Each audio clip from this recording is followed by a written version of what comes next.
मैंने कहा था कि मैं खाली हाथ वापस नहीं आऊँगा दिल्ली से। आज ये हिस्टोरिकल अकॉर्ड साइन किया जा रहा है। बहुत खुशी का बात है, लेकिन अगले 6 महीने में जो हम लोगों को काम करना है, उसी से नतीजा निकलेगा।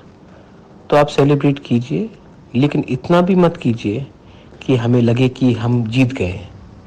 जीत तभी होगा जब आस्ते-आस्ते अगले थोड़े दिन में एक करके हम लोग अपने प्रोग्राम्स को, अपने ज़मीन का अधिकार को, अपना पॉलिटिकल राइट्स को, अपना कॉन्स्टिट्यूशनल राइट्स को, अपना लैंग्वेज को, अपना कल्चर को, अपना हिस्टोरिकल राइट्स को, अपना इकोनॉमिक राइट्स को हम लोग पूरा कर सकें। आज ये एग्रीमेंट हो रहा है। इसमें आपका प्यार और आपका आशीर्वाद से ही मैं सक्सेसफुल हुआ हूँ।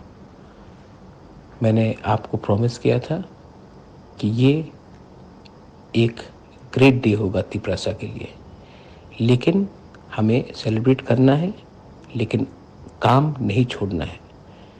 ये साइन करने के बाद अगर हम लोग बैठ जाएंगे, आराम करेंगे, तो कुछ नहीं होगा। इसके बाद हमें बैठकर सबसे एक चर्चा करनी पड़ेगी और सबको लेकर एक संग as Thansa, as Tiprasa, not as political party but as a जाति, हमको आगे बढ़ना पड़ेगा। ये बुबागरा का मैसेज है। बेलाई नोहम भाई।